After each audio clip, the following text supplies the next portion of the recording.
Isang mapagpalang araw po katiits dyan mula sa Luzon, Visayas sa Mindanao. Ito po mga katiits ang isang aktual na recovery po ng gold bar at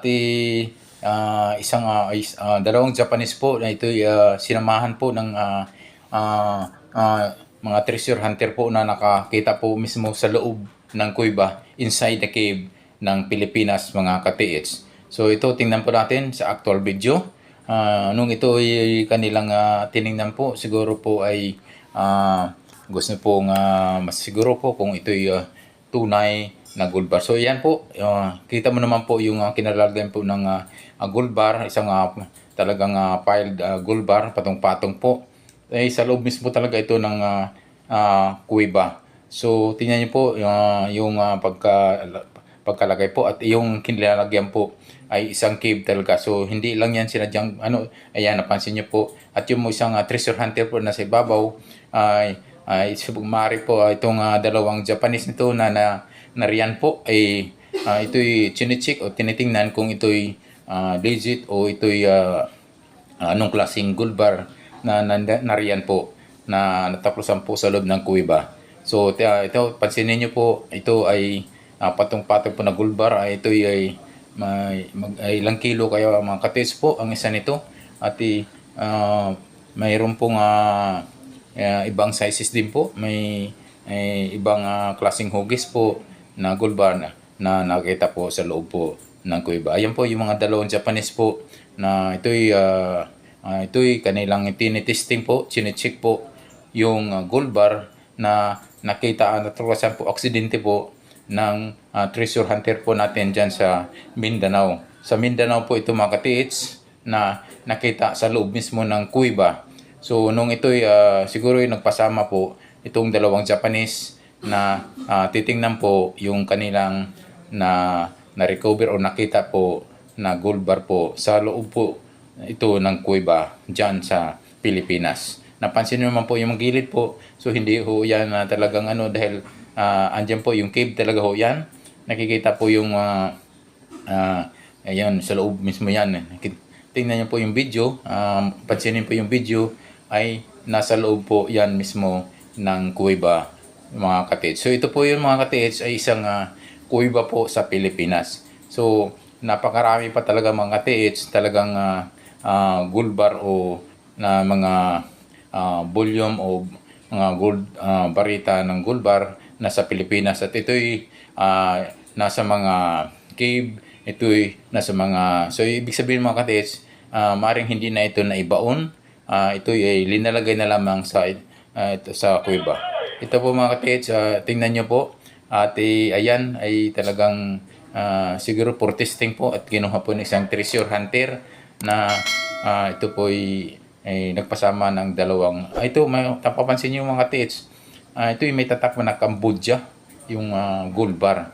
So posible po ito ay gold bars nito ay galing ng Cambodia.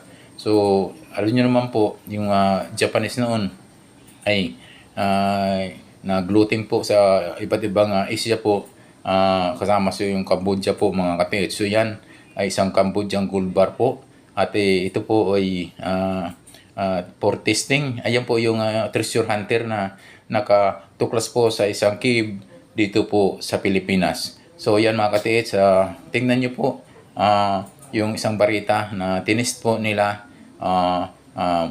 Ito'y binabarita pa mga katiits. Ayan po, isang Cambodian gold bar mga katiits. So makita, malinaw po sa video. Talaga na pang ito'y hindi po fake siguro kasi sino bang maglalagay po ng mag-engrave po ng Cambodia po sa kung fake yan mga katiits. So ito yung legit napapansin po mga katiits na ito po ay sa loob mismo ng cave, sa loob mismo ng kuweba sa Pilipinas mga katiits. So ito po, bakit po sa Pilipinas? Kasi nga Tagalog po yung language, ang ito ay conversation po ng mga nakakita po ito mga katiits. So ito po ay tinesting po pa. Ito ay tinest po ng kasama nilang dalawang Japanese po ang gold bar. Ito makikita nyo po yung gold bar nito mga katiits ay talaga pong maingat po na kinukuha po ng isang treasure hunter na nakakita po ito mga katiits sa loob mismo ng cave ng Pilipinas mga katiits. Ayan po, pansinin nyo po talaga pong ito at kanilang tinitis po mga katiits. Binabarita pa, tawag yun, ginamitan pa po ng grind. Ang tawag nito ay para lang po matis kung yan ay tunay at anong klaseng gold bar po na naroon po sa loob ng kuweba na napansin po na aksidente po na nakita po ng mga treasure hunter na mga Pilipino po sa dyan po ito banda sa Mindanao mga tiits. So ito po ay isang grupo ng treasure hunter na nakatuklas po, nakasumpong po ng volume of gold bars po sa loob po inside the cave, sa loob po mismo ng cave. Ayan, kanilang binabarina mga katiits for testing po. Talaga pong nanigurado po yung dalawang hapon na kasama nila at ito'y siguro baka isang buyer po ng gold bar. So ayan po, nung binabarina po nila, siguro baka kumuha po ng sample po ito. Makikita nyo po sa video ay kitang-kita po yung pagbarina po ng isang Cambodian gold bar mga katiits. So mantakin nyo po mga katiits, ganyang kadami, mga how many gold bars po yan. Siguro almost mga hundreds po, siguro ilang piraso po yung patong-patong mga katiits na gold bar na dyan po sa loob po ng kuweba ng Pilipinas.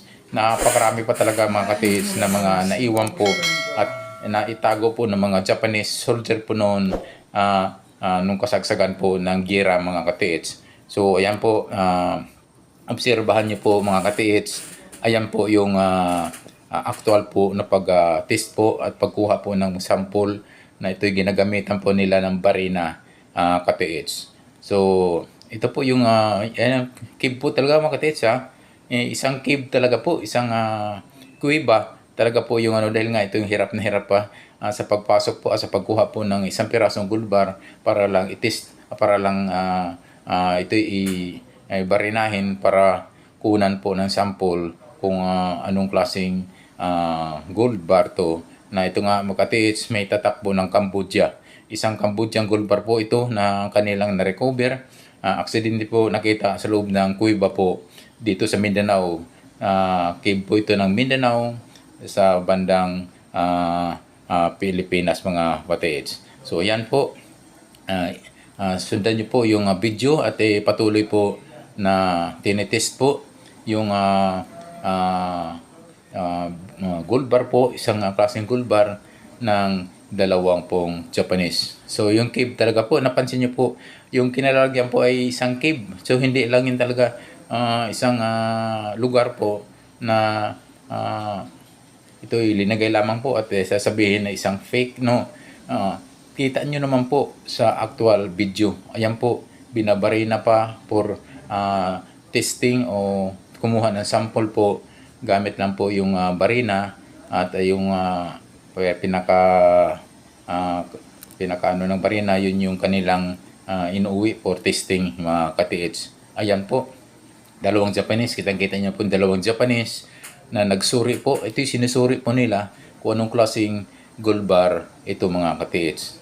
Ayan ay kumuha po rin sila ng sample, ginamitan po ng barina yung isang parita po na may tatak na Cambodian gold bar po ito mga katiits.